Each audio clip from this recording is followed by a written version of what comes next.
And in that opinion, the attorneys say SARS have asked them to give an opinion as to whether the granting of your retirement was lawful. And that attorney came back, and in terms of the opinion that we have, he said yes, indeed. As far as they're concerned, it was entirely lawful. Can I ask a question? I'm supposed to be asking the questions. But ask her one anyway. Was that opinion provided to the Hawks? Was that opinion provided to the NPA? Well, carry on, Steinberg. It's a question I would like to ask as well. But I'll ask it a bit. Another thing that bothers me, so I'll come back to that. It's certainly an issue we flagged, and we'll come back to it.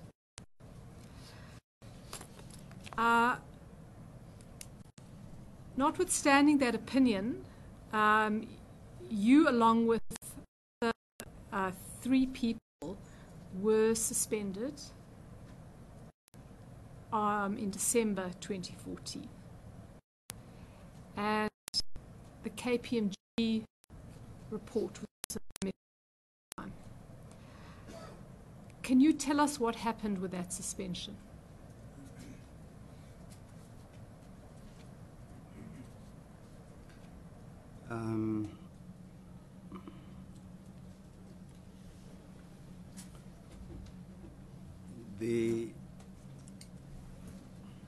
I had commissioned this Kakane panel to produce a report. You in your capacity as acting commissioner.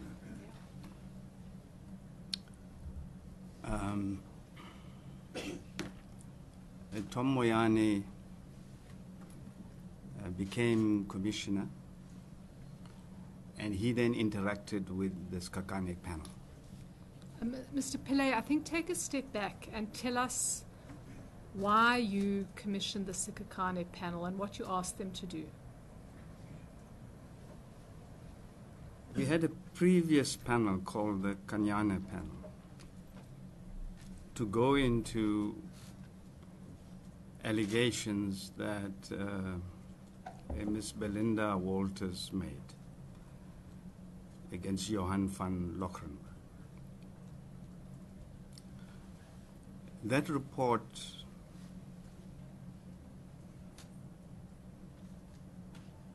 did not make any specific findings against Johan van Lochrenberg, but it left certain things open, and we wanted to settle that once and for all, which is why we asked. We first sought to get a retired judge to do this, but we waited for weeks and we couldn't get the approval. So we then, after informing the minister, went ahead and we appointed Advocate Skakane. The Skakane report came out. I was not the acting commissioner. It went to Tom Moyane. After 2 weeks, Tom Moyane gave me the report. It took 2 weeks. He kept saying, it's your report, you must get it, but it took 2 weeks. We got the report, and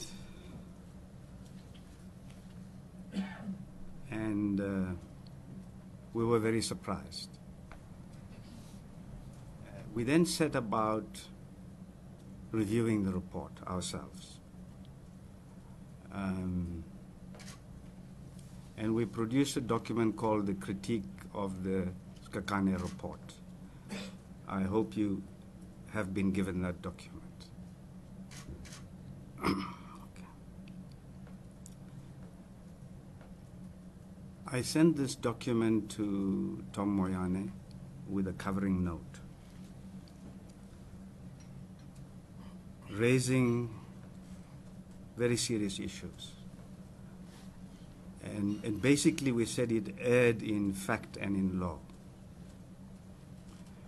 And I asked him to be very careful about this report.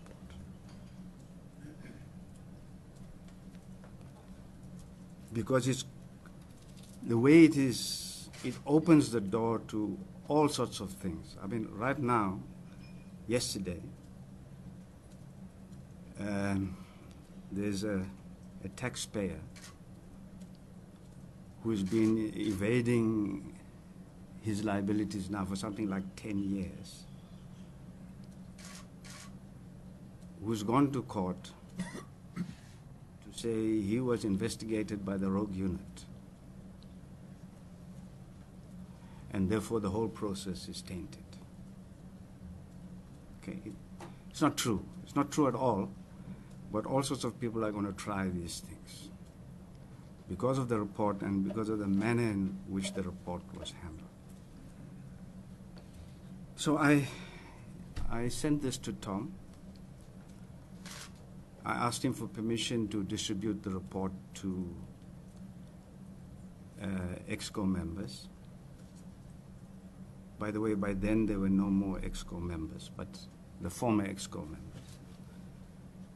And his reply to me was that I received it, I will not read your report, and you cannot circulate your report to the others. Did he say why he took that view? Well, I'll read it for you. Maybe just as you do so, when he makes reference to your report, is it a critique of this Kakane report? Correct, yes.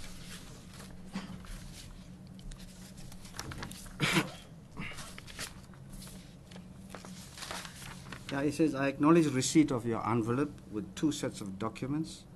I have not read the 34-page document. That's the critique. I cannot approve your request to circulate the report to chief officers.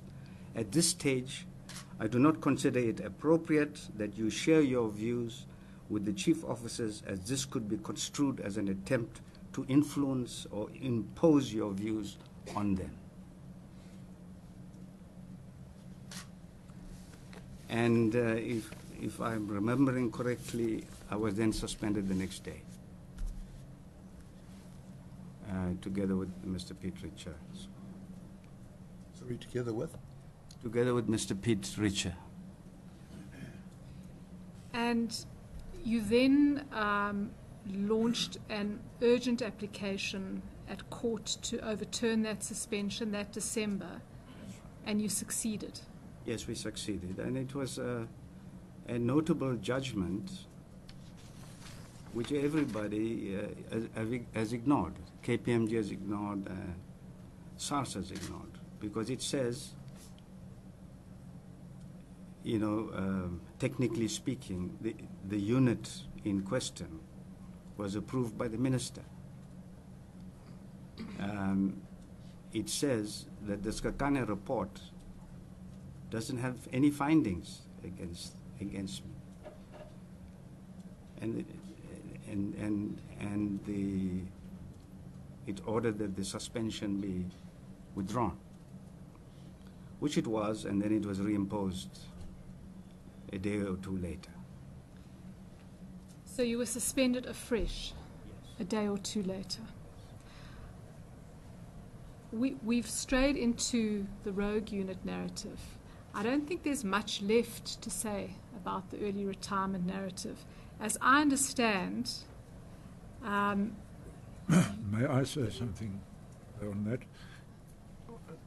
You were then prosecuted, as I understand it, together with Mr. Godan and Mr. Magashula.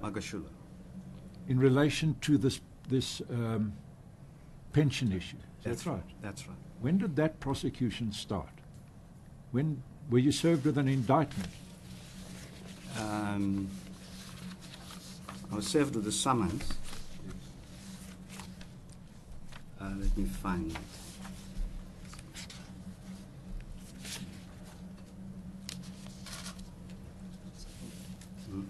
This one, 10 October.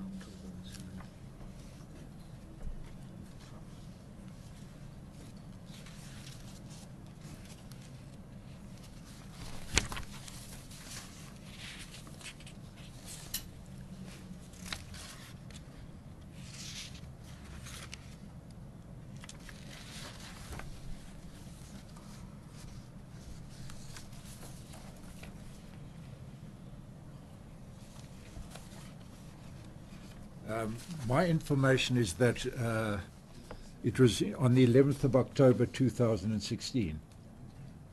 Yes. Is that about right? I don't Yes. need the exact date. Yeah.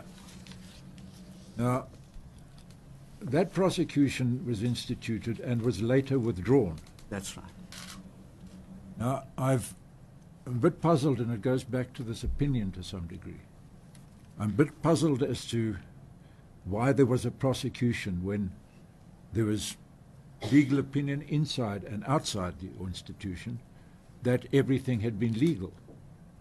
And so, just bear with me for a minute. I've actually been in touch with the Director of Public Prosecutions, Mr. Abrams. You know, normally when there's a prosecution, there's first some evidence put before the prosecuting authority, usually in the form of an affidavit, setting the basis, and the prosecuting unit will then decide whether there's a case to me. And I've asked him, was there any information placed before the prosecutors before that prosecution started? I'm not quite sure what the answer is at the moment, but he said that he'll send me all the documents. Do you know whether there had been a complaint laid, in other words, an affidavit of any kind, to found that prosecution in the first place? If you don't know, that's fine. We'll see it in the docket that will be provided soon, but I just wanted to know if you know. There was a complaint made in a few days after my settlement agreement, when we separated. That was much later, so that complaint could not have triggered an earlier event, which was laying charges against you in October 2016. No, the complaint was laid in 15th May 2015. I see. Yes. So a few days after, there's a separation agreement that says all investigations are off. A few days after that, Mr. Moyane lays a criminal complaint on the 15th of May. Is this now about the pension issue? Well, it's a broad complaint. I just want to know, do you know offhand? If you don't know, if you're doubtful at all, I'm getting the documents, it'll be there, but I just want to query. Do you know whether the complaint related to the pension issue at all? Because there's been a second prosecution against you. Do you know whether that complaint at that time put before the prosecutors was related to the pension issue, or don't you know? Can I just check? No? No, sorry. If you don't know, just tell me you don't know at the moment. I'm getting the documents, we'll look at it. And I think that your answer, I understand, you said you're not sure at the moment. I'm not sure.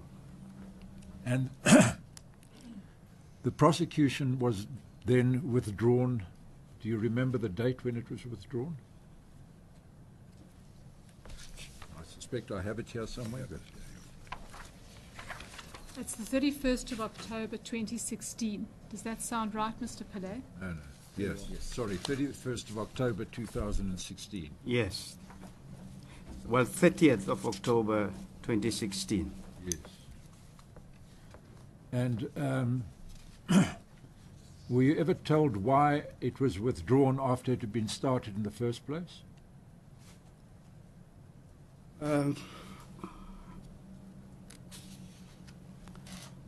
I'm not sure whether we were told officially, but I mean, they released a statement to say that the NPA was now aware of the opinion made by Mr. Symington.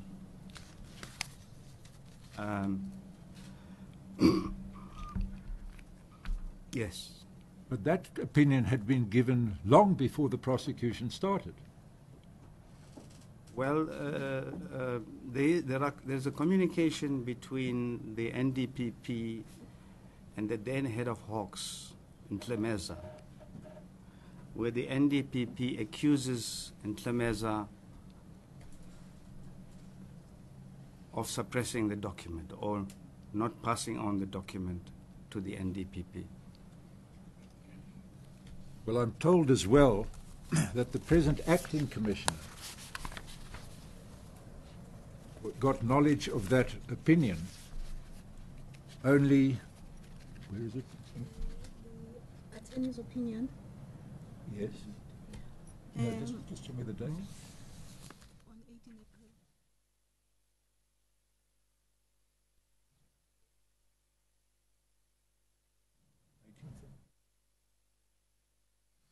The present acting commissioner apparently says the first time he got sight of that opinion was in April of this year.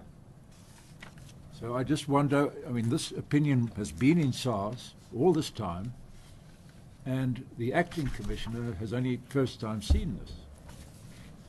Well, Judge, my assumption would be that that opinion would have been in my personal file, which file, by the way, for some time was in Mr. Moyana's office in his safe. But one might expect, though, that if you're going to start this prosecution, that this information would have been given to the prosecutors when they were asked to prosecute. Do you know why they did not have it? I can only assume that it's suppression of evidence. Can I just add one thing here? Mr. Pillay, my recollection from press reports is that the three of you, former Minister Gordon, Mr. Magashula and yourself, were invited a few times to give evidence, to make representations. You were called in to the Hawks and that. Did you give them that opinion of Mr. Symington while making your representations? Well, what happened is they called me for what they call a warning statement.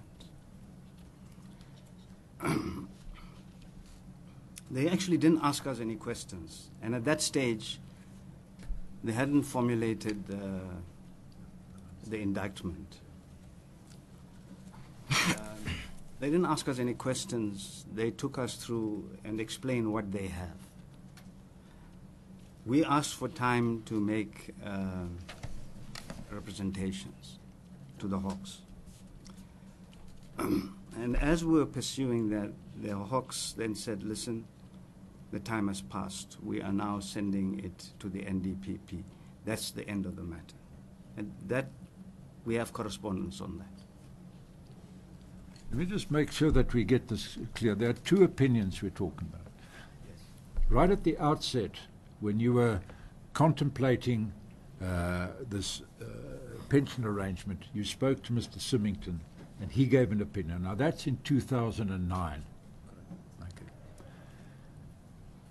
There is another opinion on the 5th of November 2014. Now, that is after Mr. Moyani has become the commissioner. That opinion is from the outside attorneys. And that opinion was no doubt then asked for by Mr. Moyani, presumably. And he gets, that opinion is dated November 2014. Now that opinion has only recently come to light here, apparently, because Mr. Kingan, the present acting commissioner, saw it for the first time in April of this year. Do you know where that opinion has been from November until now? You say it ought to be on your file. No, well, the 2009... Leave that one. Yeah. Let's deal with the outsider one. I wouldn't know at all, because by then I was probably on my way out. Yes. Again, I can only assume that it's a suppression of evidence. Well, we'll look at the file that comes from the Director of Public Prosecution, and we'll see what is on that file. Just for clarity, for myself, Mr. Pillay, you left the employ of SARS, well, at least, you left the employ of SARS, is it on the 5th of December? No, I was suspended on the 5th of December. Suspended 5th of December 2014. Yes. So that's about a month before that, a month after the opinion had been received. But you had never heard of the opinion? No. And the other piece of the puzzle here that we have left out that I think should also be on the record is that there was a very well publicized event in which the Hawks had asked Mr. Symington for an affidavit, and they had given him certain documents, and he ended up being detained in a boardroom here at SARS because he didn't want to give up the documents that he'd been given. We now have a copy of the document that caused all the trouble. And that document was an email from the same external attorneys who'd written the opinion saying your early retirement was lawful, saying to the commissioner that they don't want to be involved in an investigation and prosecution of you because it would be, quote, unethical, presumably based on the fact that they had already furnished an opinion that said what you had done was lawful. Yes. And now Mr. Symington faced charges and has gone through his own story as a result of that incident. I believe there's still a disciplinary inquiry pending in that regard. There is if I may comment, there's a pattern of behavior here that they determine that somebody is to be removed or kicked out of the organization, and then they go after them, and then they hire professionals, most times, who are prepared to do these things. And they don't let anything get in their way. So it's a sad thing. I think we've seen that with the previous persons who have sat here before me. They just let nothing get in the way of what they want to do. Well, if I may say so, I think that that's one of the things that we're looking into. I think we just need the facts, and we will decide whether that has in fact been happening or not, if you don't mind, Mr. Pillay. Can we move away from No, that? thank you. I just wanted to clarify the sequence of events in relation to that prosecution for the pension issue. Thank you. Mr. Pillay, the other narrative is the rogue unit narrative. Now, we're aware that you are still facing prosecution. There are criminal charges against you, and that's not yet finalized. We don't in any way want to interfere with that case, and we will do our best not to trespass on that domain. If you feel that any question might be compromising in that regard, please tell us, because that's the last thing this Commission wants to do. Can we start at the beginning?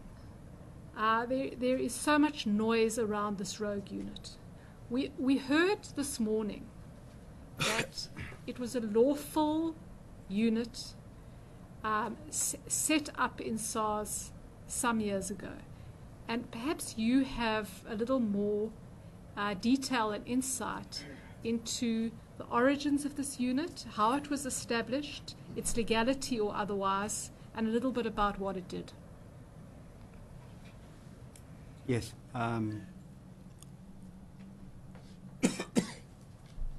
The early discussions about setting up a unit took place between Mr. Pete Richer and leaders of the National Intelligence Agency. Mr. Richer was a SARS employee at that point.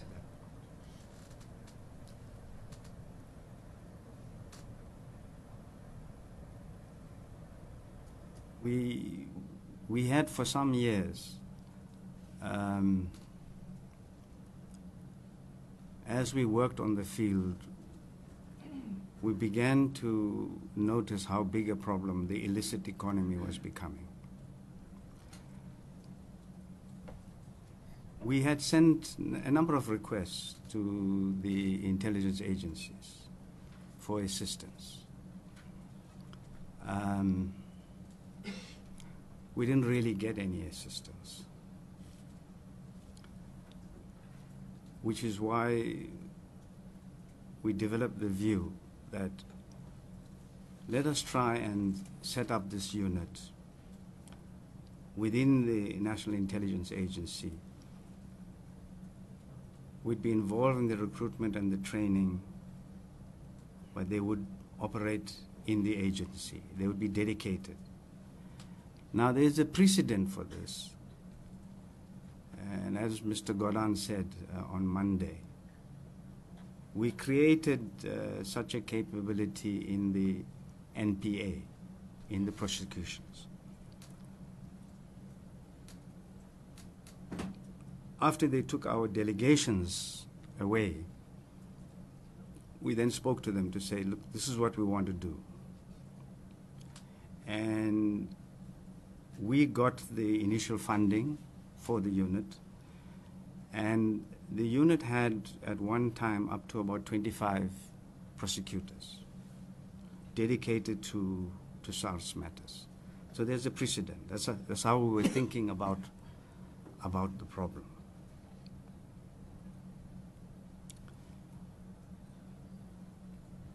Essentially, dealing with the illicit economy, you're dealing with organized criminals. And your normal SARS person, your normal SARS auditor or customs officer, A, will not have the capabilities, but B, may not want to be involved in investigating organized crime.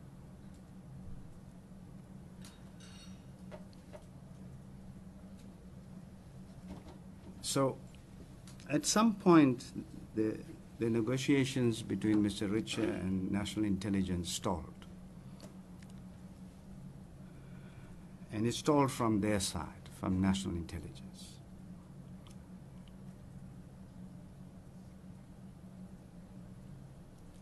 In the meantime, we had been setting up things, we had prepared the pipeline, and we said, okay, let's continue. We'll try and sort these things out as we talk to National Intelligence. But ultimately, we failed. We then tried with SAP's crime intelligence. We also failed there. So we then continued to set up the unit, because by the time we reached the point where it was clear that Nia was not going to come to the party, we had already started recruiting people. And that's part of the pressures of when you ask for a budget and you've got it, and you've got to spend it, otherwise you lose it. And so that is how it comes about.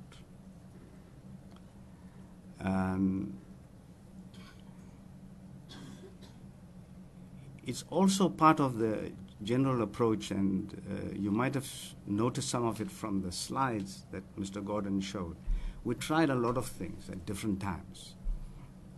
And we did, and we learned, and we changed, and we went on in that way.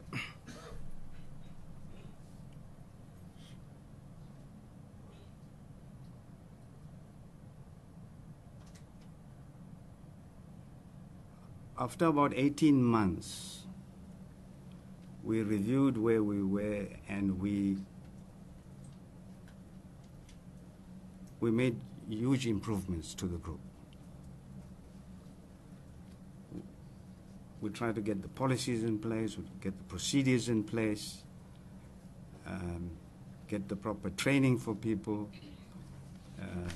get the management streamlined, And over the years, it began to change again, until in the last few years, it was down to a unit of 7 or 8 people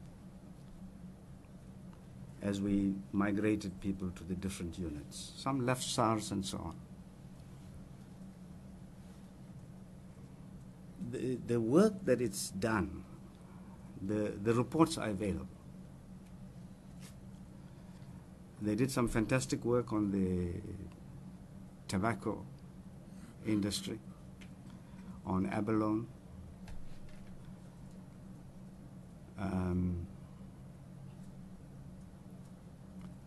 on 2 or 3 huge drug busts. And they worked quite closely with the other members of intelligence services. There is, I think Mr. Ravelli talked about discussions between the SSA and ourselves. Around 2010, when some of the rumors had started to gain traction, and the minutes of those meetings are available as to what we discussed. The meeting that Mr. Ravelli talks about, I was present at. And after the meeting, there was a continuation. We provided them with documents. We provided them with the names of... Sorry, you provided who? The SSA. The SSA. With the names of the people. And in fact, I was in a meeting with Mr. Ravelli when we had a discussion after some time with the SSA to say, what's your finding? Give us a report. Well, the gentleman said, listen, there's no problem, but we won't give you a report. Okay. I just need some clarity questions before you move ahead, Mr. Pillay. The NIA, the then NIA, and the SARS crime intelligence never came to the party when you were seeking that there be cooperation around this. Did they ever set out to you why they were not cooperating on this?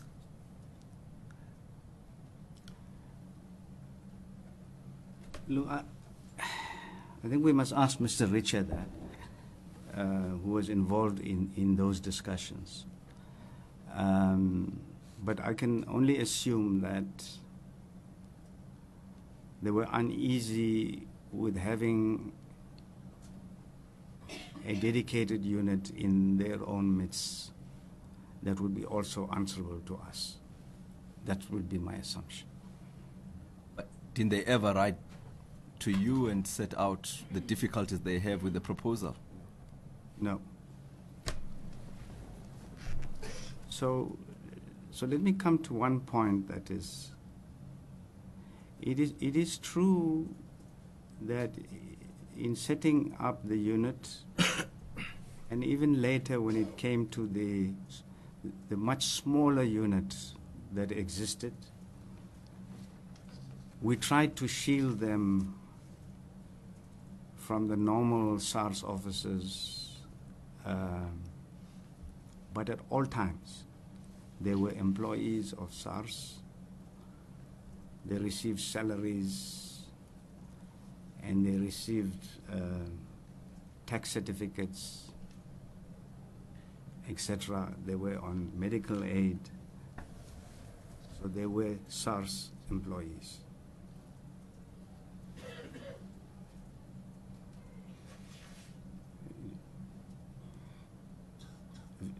Are there any specific questions you'd like to put? I think you've answered the question, certainly from my side, as to the origins of this unit. Are you aware, we've established that the unit itself was lawfully established. Then there's another question. Did it exercise its powers lawfully? Did the people who work inside it do so properly and lawfully, as far as you know?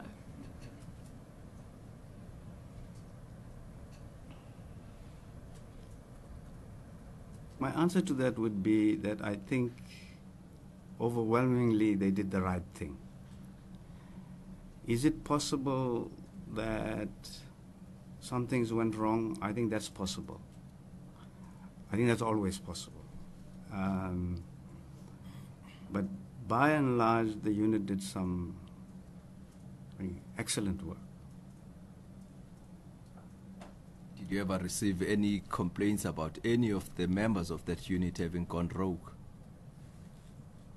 I mean, it may have been lawful, but as it happens in lawful institutions, people do go rogue. Were there ever any allegations about, in relation to any of the members, that related to unlawful conduct? No formal allegation was put to me. No. And the good work you say that they did, are you talking about the work in stopping the illicit industries from operating? Yes. Can you tell us just a little bit more about that? What they achieved? From about, I don't know, 2011, 2012, we made huge inroads in the tobacco industry. By the way, dealing both with the licit and the illicit. I mean, the big players, the very, very big players who are well known to you, they also cut corners. And we closed a number of operations down. And some of it is due to the way they go about the work. I mean, there's one good example would be that unlike your normal auditor, they would be prepared to go and sit outside a gate and see how many trucks go in and out. But they would also be quite innovative. I mean, if they noticed a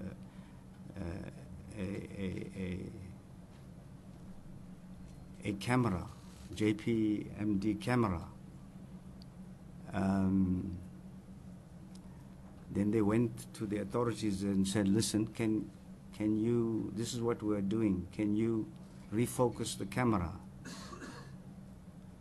So it's that type of thinking. They did work on Krecha.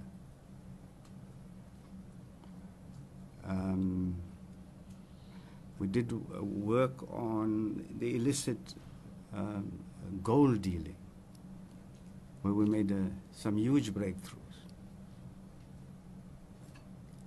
And they would also do work that a normal audit or a normal financial investigation, they're doing something and they come to a point and they can't proceed any further. They're trying to trace somebody. And we would hand this over for them to look at. My own view, I can't see how you can have an effective revenue authority without such capability.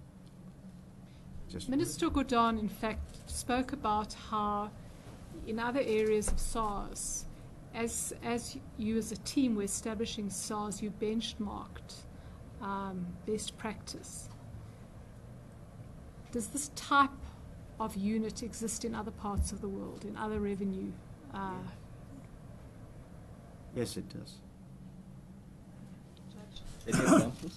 Sorry, Ken. Any examples, any countries or jurisdictions which you know have similar units?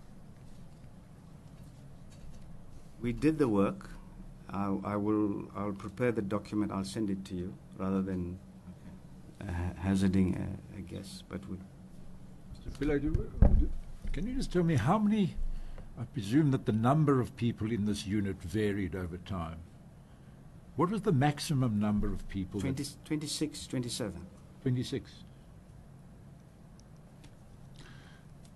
Well, all I can, it troubles me a bit, let me tell you. There are 14,000 people in SARS. And reports leaked to a newspaper in one way or another. They may be true, frankly. You say that we've heard your evidence. We may hear other evidence that it's true, that they were. But whatever it is, the alleged activities alleged in a newspaper of 26 at the most people were up to, has affected 14,000 staff members. It's quite an extraordinary thing. It is. It is. Sorry. And it was the primary reason that EXCO was disbanded Yes. as a whole. Yes, and look, it was disbanded because Moyane demanded certain reports. The reports were prepared and given to him. The same reports went to the Sunday Times, and the Sunday Times published it. And then he acted. Now, there have been panels and investigations into the rogue unit. You mentioned the first one, May 2014, was the Kanyane panel, and that was quite specific. Very specific. That was Ms. Belinda Walter had laid a complaint about Mr. van Nochenberg. You then said the outcome wasn't clear enough, so you, in your capacity as acting commissioner, commissioned the Sikhakhane panel. What did you ask the Sikhakhane panel to do?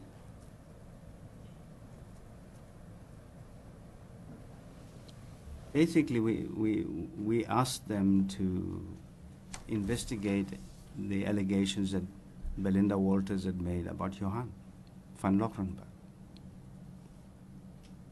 It wasn't an investigation into a rogue unit. But she made certain allegations that Johan had intercepted her communications and so on. Now, after the Sikhakhane panel had started its work, but before it had completed its work, Mr. Moyane took office. That's right. And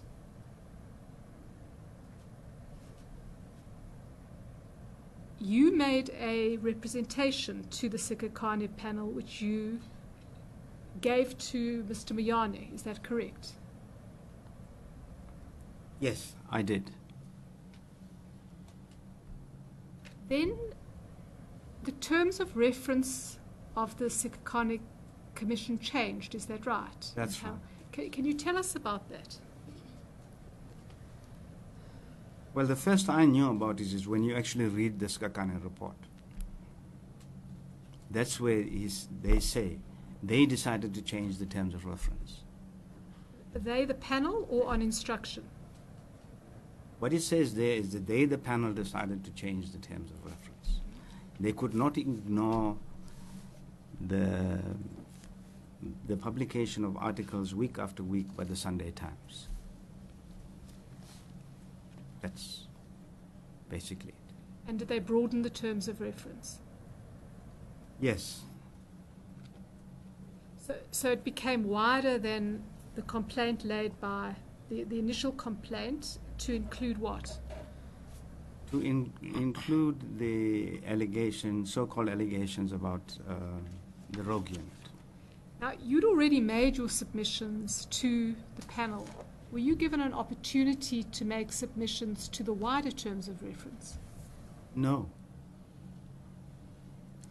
I met the Sikhakhane panel twice. I met on the first day.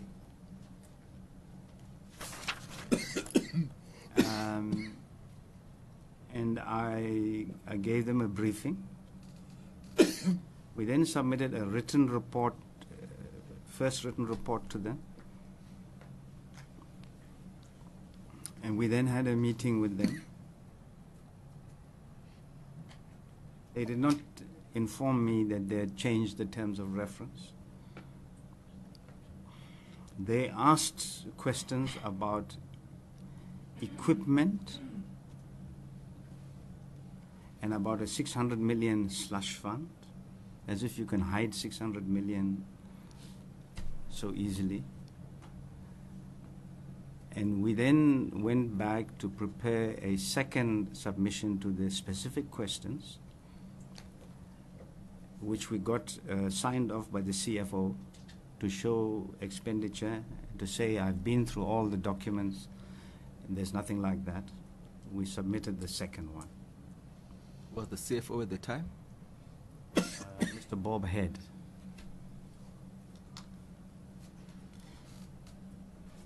And then finally is, after the report is out, we read the report, we prepare a critique, which we give to Moyane. See. And that's the critique that Mr. Moyane said he wasn't going to read and he wasn't going to let you circulate. The Sikhakhane report comes out on the 5th of December. You get it a couple of weeks later. Yeah. Now, you said earlier that was one of the reasons why you were suspended. Now, what are the findings in the Sikhakhane report that underpinned your suspension? Well, you can search for it, you won't find it. The report doesn't make adverse findings against you. In fact, there is a media quote the day after our suspension from the attorney who served Sikhakhane, who says that the report does not mention Mr. Richa or Mr. Pillay.